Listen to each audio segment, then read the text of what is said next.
Bhagavad Gita, Bhagavatam, pardon.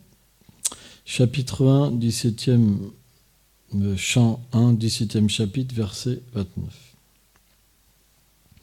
Tam tiyam shum abhipretyam vihayam liparam shanam tatpadam uram shilacham samagan bayam vivaraha. Quand Kali comprit que le roi était disposé à le tuer, poussé par la peur, il abandonna son habit royal et tomba aux pieds du roi Parikshit. Commentaire.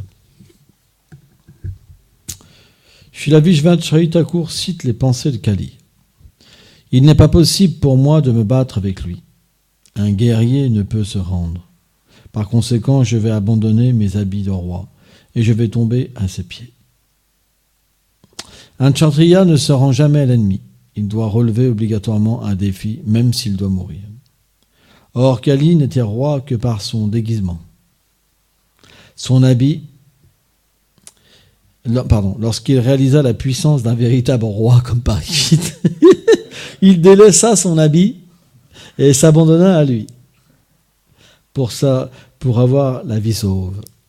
Car un véritable roi donne toujours protection à celui qui prend refuge en lui. Om Aganati Milandasya Ganam Shalam Shadakaya Shakshul Meditam Tasmei Shigulave Nama. Namo Vishnupadaya Gaura Pristaya Bhutale Shrimad Bhakti Bibuddha Bodayan Goswamiti Namine. Namo Vishnupadaya Krishna Pristaya Bhutale Shrimati Bhakti Nandan Swamiti Namine. Namo Vishnupadaya Krishna Pristaya Bhutale Gaura Prestaya Bhutale Shrimad Bhakti Pramodaya Puri Goswamiti Namine. Namam Vishnu Padaya Krishna Prestaya Bhutale Shrimate Bhakti Vedanta Swamiti Namine. Namam Vishnu Padaya Krishna Prestaya Bhutale Shrimate Bhakti Rachaka Shriladev Goswamiti Namine. Namam Vishnu Padaya Krishna Prestaya Bhutale Shrimate Bhakti Siddhanta Sarasvati Namine. Jai Shri Brahma Madhvaguda Sarasvat Sampadaya Ki Jai.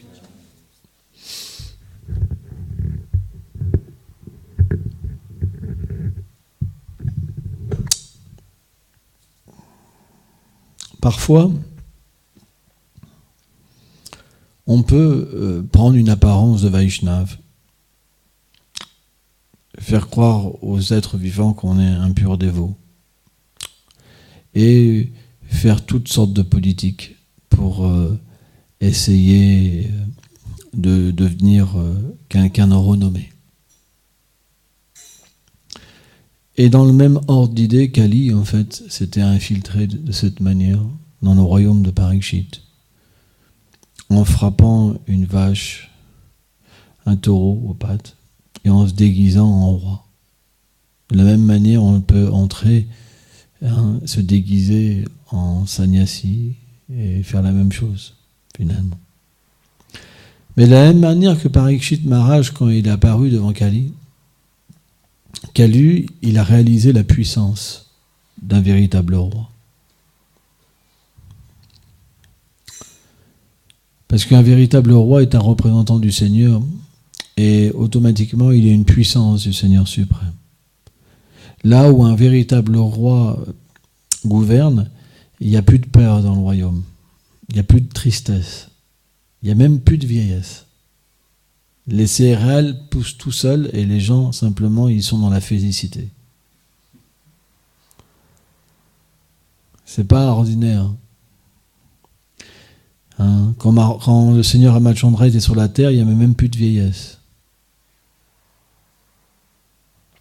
Donc, quand les associés du Seigneur sont présents, c'est extrêmement puissant. Et naturellement, quand il y a un faux roi qui se manifeste, alors, face à la puissance d'un véritable roi, naturellement la peur vient. Je suis démasqué. C'est un principe. Si vous rencontrez quelqu'un d'authentique et que vous jouez quelque chose qui n'est pas votre position, alors vous avez peur. Je suis démasqué. Et vous avez deux choix. Soit vous vous battez, mais vous n'avez pas la puissance pour vous battre. Parce que vous allez être détruit. Mais le roi Parikshit était tellement puissant que même Kali il a eu la force de tomber à ses pieds. La puissance d'un Vaishnava. Il faut être sacrément puissant. Parce que c'est l'âge de Kali, l'âge de la fourberie. Il faut être sacrément puissant. Il faut être du niveau de Prabhupada.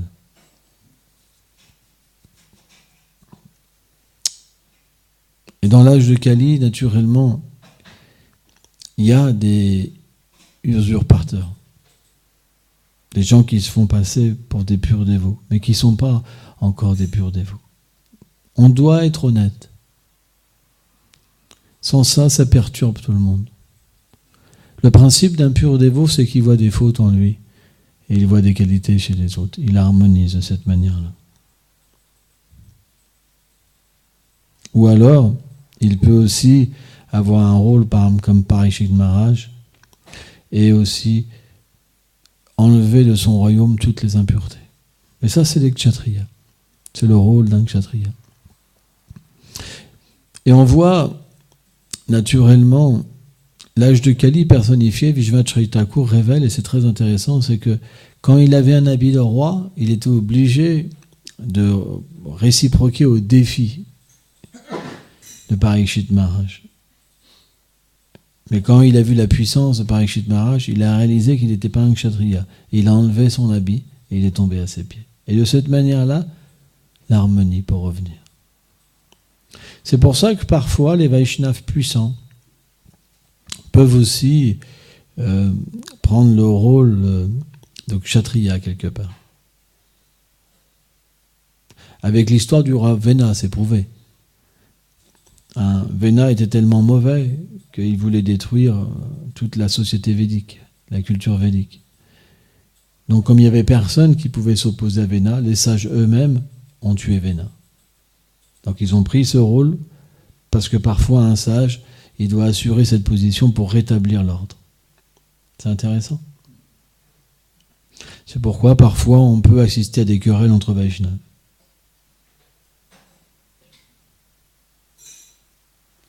Un Vaishnava peut critiquer un autre Vaishnava.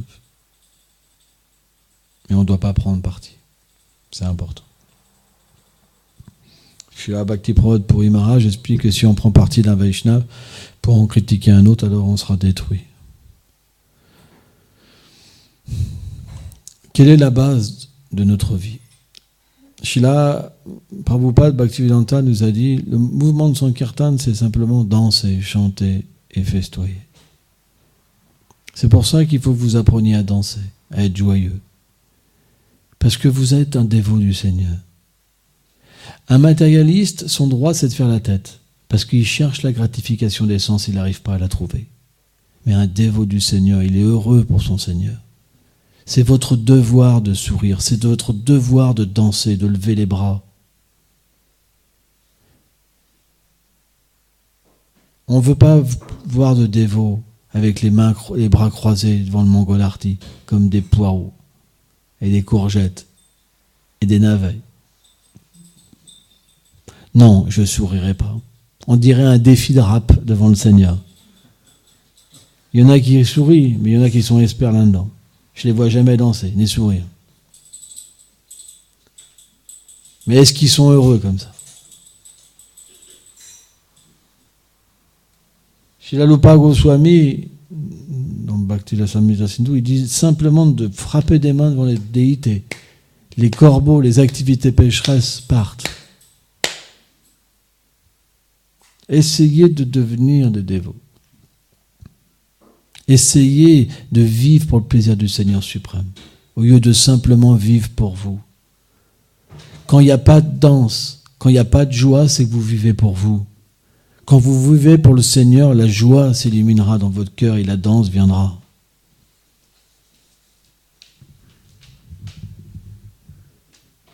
Vous êtes là pourquoi? Pour vous ou pour le plaisir du Seigneur suprême? Vous venez pourquoi? Quand je vois des dévots, par exemple, au lieu de venir au Mangalarti, ils viennent de chez eux, ils viennent là, ils chantent leur tour au lieu de citer au Mangalarti. C'est un non-sens. Autant qu'ils restent chez eux. Si vous pensez qu'avec votre tour, vous allez pouvoir aller à Vrindavan, entrer à Vrindavan, vous vous trompez. Ce n'est pas le processus. Le processus, c'est que Krishna, il s'incarne en tant que l'Archa Vigraha. Et à travers le Mangalarti, on peut être introduit dans le monde transcendantal. Vous n'avez pas la puissance par vos tours pour l'instant d'entrer à Vraj. Essayez pas de vous croire pour des purs dévots.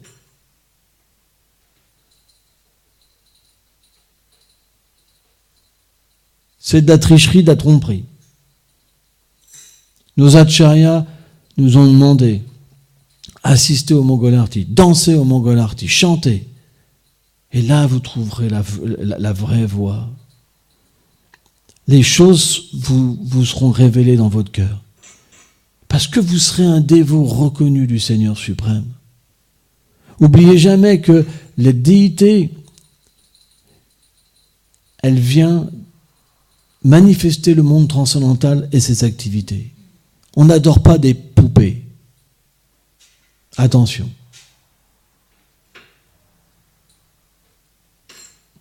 Donc si vous venez au Mangalarti, mais que vous n'êtes pas joyeux, et que vous ne comprenez pas le sens du Mangalarti, alors le monde transcendantal ne se réveillera pas à vous. Révélez.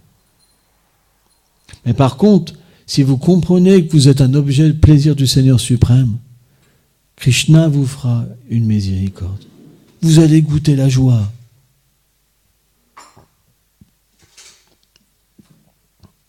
Il faut prendre refuge en Prabhupada. Il est venu pour donner la miséricorde, pour venir même donner aux plus déchus la possibilité de pouvoir goûter l'extase transcendantale. Mais si on fait à notre propre manière, ça ne marchera pas. Vous pouvez essayer de chanter des millions de tours. C'est pas ça qui va attirer Krishna. Ce qui va attirer Krishna, c'est qu'on suive dans les traces de ce dévot. Et le plus facile, c'est de suivre Prabhupada. Parce qu'il est venu en Occident pour nous simplifier la voie. La voie avant était extrêmement ardue.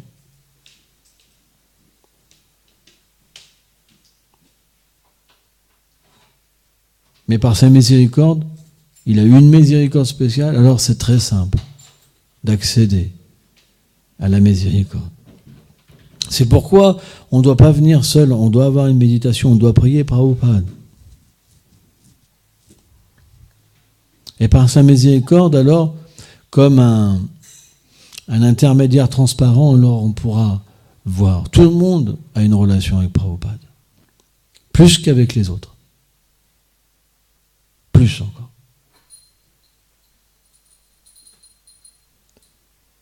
Parce que c'est un dévot spécial.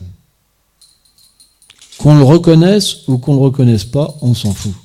C'est un dévot spécial. C'est pour ça qu'il a eu le titre Prabhupada.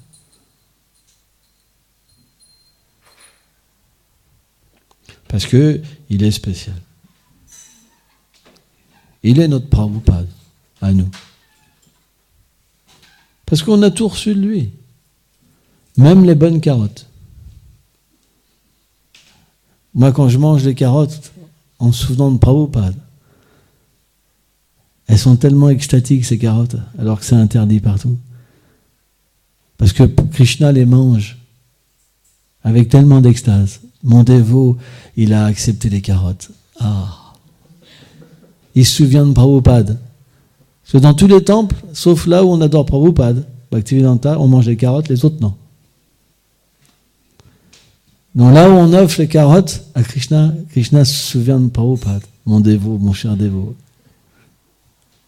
Et Krishna est complètement en extase. Pensez pas que c'est pas comme ça. C'est pour ça que les carottes, elles ont un goût spécial.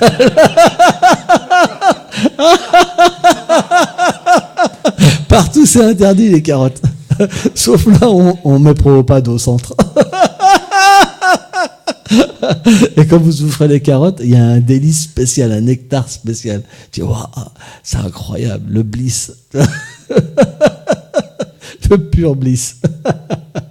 La bhakti, en fait, est très simple. C'est une question de connexion, en fait. C'est une question de connexion. Nos tours, tout seuls, ils ne vont pas nous apporter grand-chose. Mais dès qu'on glorifie un pur dévot, tu vois, on voit le matin, par exemple, on fait le Guru Puja, on glorifie plein de purs dévots, mais il y a plein de nectar. Vous n'avez pas remarqué? C'est pas que un, c'est tous. Ça augmente au fur et à mesure qu'on les chante. Et à la fin, c'est l'explosion générale. C'est vrai, hein? T'as remarqué aussi? C'est le bliss total. Mais pourquoi il y en a qui goûtent pas ce nectar? Pourquoi il y en a, ils sont pas intoxiqués, quoi? C'est parce qu'ils ne sont pas là pour le plaisir des purs dévots et de Krishna. Ils sont plantés avec leurs problèmes intérieurs. Ils n'ont pas décidé d'être un serviteur. Quand on est un serviteur, on n'a plus de problème. Le problème, il est réglé. Le problème de notre existence, il est réglé. Si on ne goûte pas le nectar, au moins ruchi, le niveau de ruchi, au moins ça, c'est qu'on n'est pas un serviteur. On est dans nos problèmes. Et pas dans on ne peut pas dire les problèmes de Krishna, mais vous comprenez? C'est pour ça qu'on ne goûte pas. On a des désirs matériels très forts. On n'a pas d'extase en nous. C'est pas normal.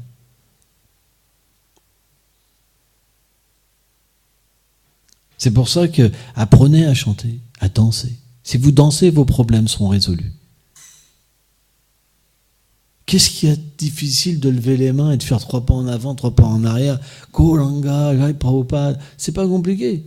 Vous allez voir, ça va se manifester. C'est mystique. Mahaprabhu, il a les bras levés. Nitai, il a les bras levés. Tout le monde danse, sauf certaines personnes. Mais si vous ne dansez pas, celui-là qui aura cette tendance-là, il va prendre refuge de vous. Il y en aura un troisième, et il y en aura un quatrième. Et vous allez voir un clan qui ne danse pas, et tout le monde danse sauf eux. Ça se passe exactement comme ça. Mais si tout le monde danse, ceux qui n'ont pas envie de danser vont se mettre en danser, puis ils vont goûter l'extase petit à petit. Soyez pas le refuge de l'ignorance.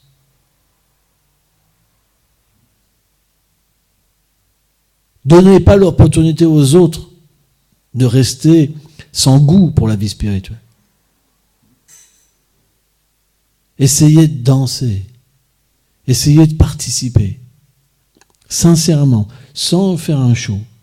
Mais juste, je suis un serviteur de Prabhupada. Je suis un serviteur de Gauranitai.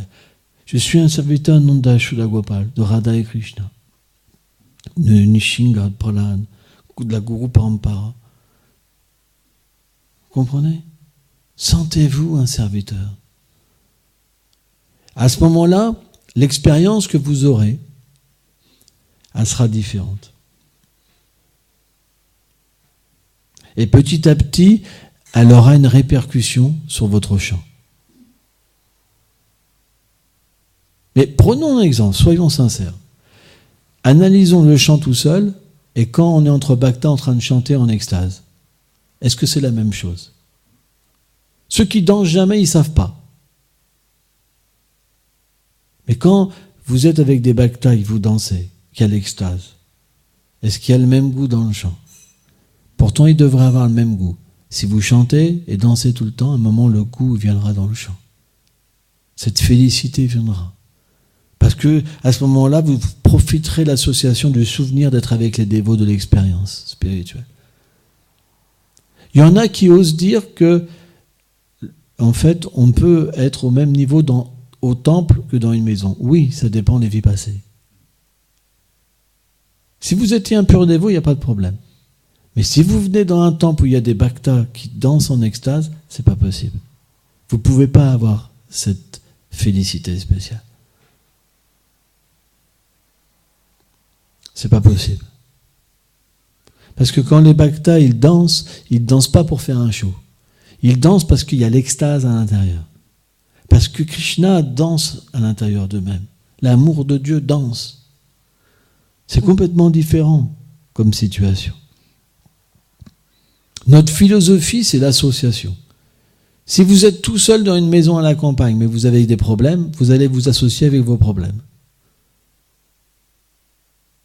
Mais si vous avez des problèmes dans un temple, graduellement les problèmes vont partir. Parce que dans un temple, il y a aussi des gens qui n'ont pas de problème.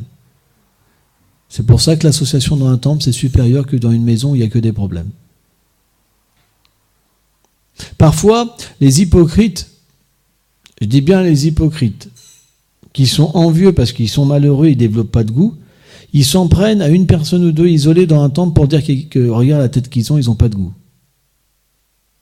Mais pourquoi ils ne prennent pas ceux qui ont du goût et qui ne regardent pas leur tête et qui ne se comparent pas à eux comme une glace? On ne peut pas se justifier parce que certaines personnes ont du mal dans la vie spirituelle, de se justifier qu'on est bien placé en ayant du mal. C'est trop facile. Notre vie, elle doit se baser sur quelque chose de plus élevé. Pas sur quelque chose qui est au même niveau que nous, ou inférieur à nous, mais sur quelque chose de plus élevé. C'est de cette manière-là qu'on peut progresser, qu'on peut avoir une introspection et changer. Il faut une méditation supérieure. C'est pour ça qu'on a besoin des livres. C'est pour ça qu'on a besoin de l'association des Vaishnavas plus élevée.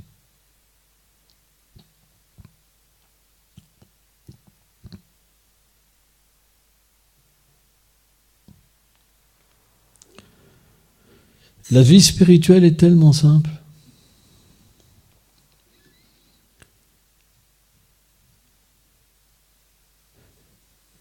Il suffit de suivre le programme, mais en comprenant ce qu'on fait.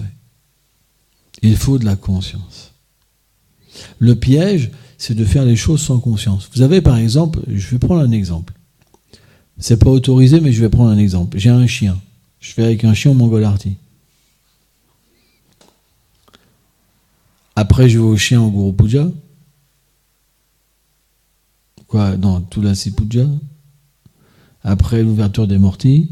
Et puis tous les jours, je viens avec le chien. Mais le chien, il ne va pas progresser. Quand on danse, il va être là. Waf, waf, waf, waf. Mais il va pas pouvoir véritablement se réaliser, quoi. Parce qu'il n'a pas conscience de ce qu'il fait. Il va rester attaché à son maître, par exemple. Alors ça ne veut pas dire que dans sa vie prochaine, il n'a pas un bénéfice, c'est pas ça que je veux dire. Mais le point, c'est que si on vient avec une conscience animale, ça va mettre beaucoup de temps à progresser. Il faut qu'on comprenne ce qu'on fait.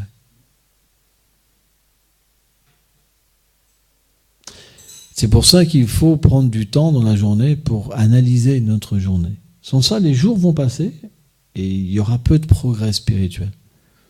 Parce que le Seigneur réciproque avec notre désir, avec notre conscience. Et c'est important de nous comprendre que le Mangolarti, c'est le réveil de Radha et Krishna, c'est le réveil de Krishna, de Radharani. C'est l'instant où Nanda Maharaj, lui, il va prier Nishinga, dans la maison de Gargamuni. C'est le moment où Mary Yashoda et Purnamasi viennent réveiller Krishna.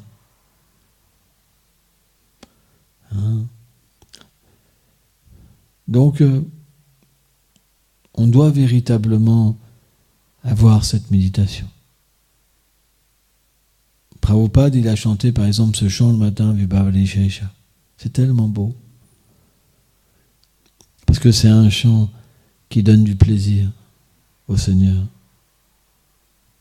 Tellement merveilleux comme chant. C'est très particulier qu'il a fait ce chant le matin à Vrindavan. Ça, c'est le cœur de Prabhupada. Il aurait pu chanter un autre chant, mais il a chanté ce chant, c'est son mood, quoi. Et il a instillé Krishna Balaram au centre. C'est pas pour rien toutes ces choses. Prabhupada a quitté son corps à Vrindavan. En tant qu'un éternel associé du Seigneur suprême. C'est pour ça, quand on reprend les choses qu'un pur dévot de ce calibre fait, alors naturellement on est sûr du succès. C'est pour ça que bientôt on va rechanter Vibha Vilshesha. C'est juste question d'un petit peu de temps. Parce que on veut la facilité. On veut la miséricorde. Il y a des associés du Seigneur qui sont venus pour nous faciliter le chemin. Et c'est pas parce que des fois il y a eu des mauvais exemples que l'exemple même de Prabhupada est gâché. C'est pas vrai. La miséricorde est disponible pour tout le monde. On n'est pas dans un terrain de secte où c'est juste des murs qui permettent d'avoir la miséricorde. C'est la conscience qui permet d'avoir la miséricorde. C'est l'attachement qui permet d'avoir la miséricorde. Le bon respect, la bonne compréhension. Parce que glorifier une personne, ça ne veut pas dire qu'on ne glorifie pas les autres. Parfois, on glorifie cette personne-là, et parfois, on glorifie d'autres aussi. Parce qu'on est dans une terre de Vaishnava. Vrindavan, c'est une terre de Vaishnava.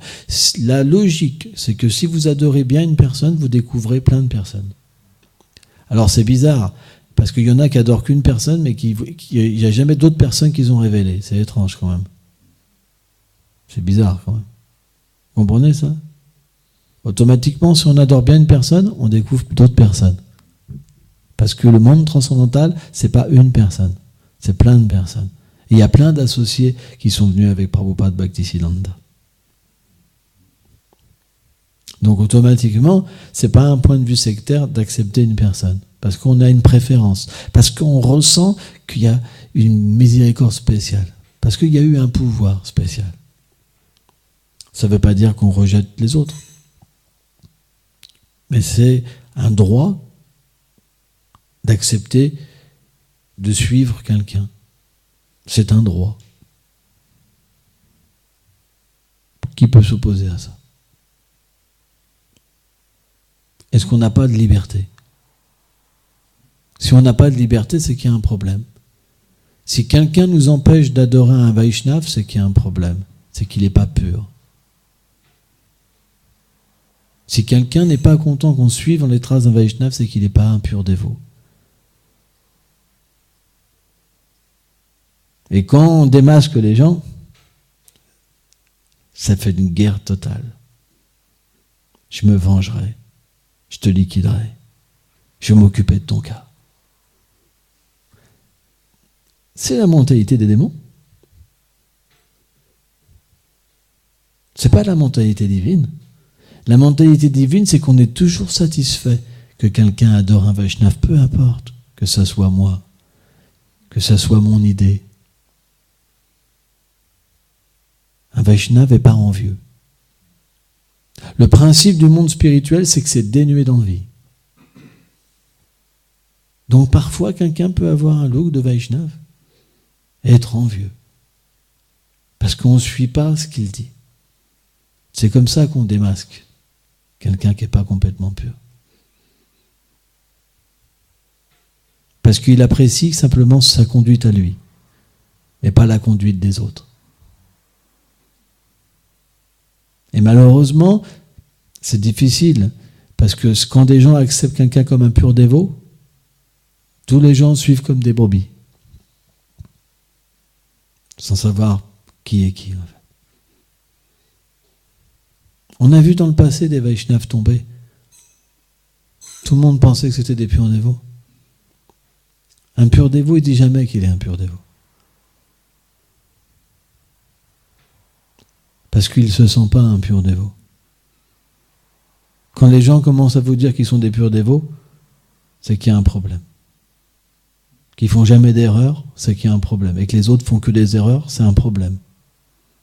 On ne peut pas croire dans cette philosophie.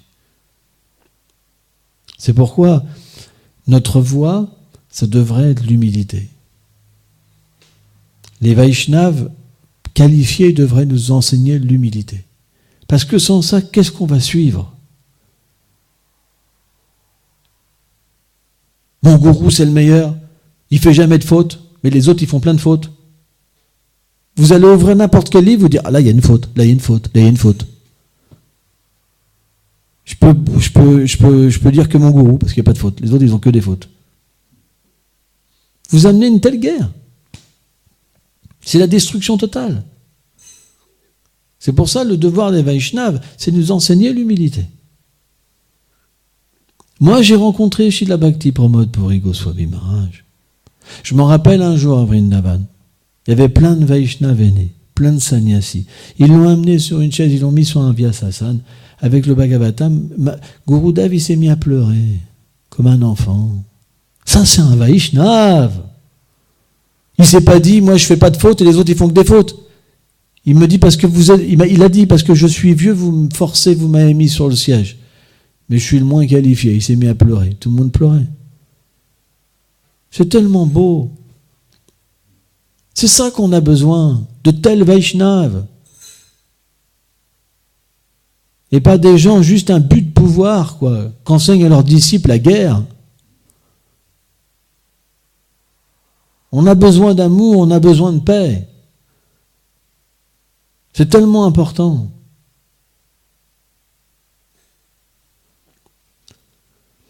C'est pourquoi on doit prier de ne pas venir comme ça. On doit se souvenir de Bhakti Pramod Puri Goswami Maharaj. On doit se souvenir du sacrifice que Bhaktivedanta Swami Prabhupada a fait. On doit se souvenir de l'apparition de Srila Prabhupada Bhaktisiddhanta, l'apparition de Gorky Kishore Babaji Maharaj, Bhaktivinoda Thakur. Il y a tellement d'exemples qu'on peut s'inspirer. Et marcher dans leurs traces.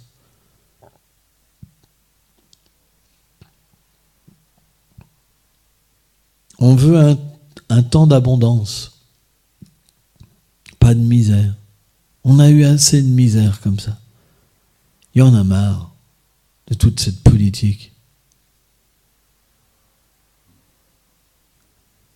Si tu n'es pas du club, les autres de l'autre club, ils t'empêchent que les autres rencontrent de l'autre club. Tu n'es pas membre, tu n'as pas payé ta cotisation. Non mais vous vous rendez compte dans quel délire on est tombé? C'est tellement bas, et ils se disent Vaishnav. C'est lamentable.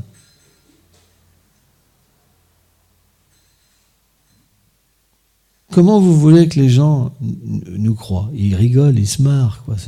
C'est pitoyable, quoi. On refait les mêmes erreurs que d'autres ont fait. Et pourtant, on a l'exemple à ne pas faire. Combien de temps on va continuer comme ça? Et quel va être notre futur?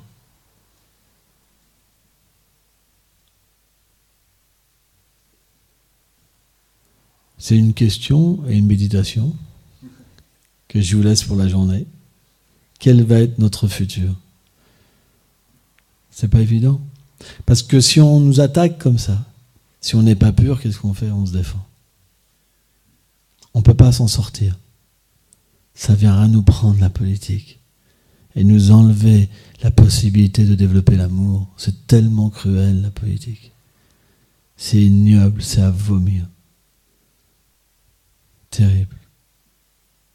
Merci beaucoup.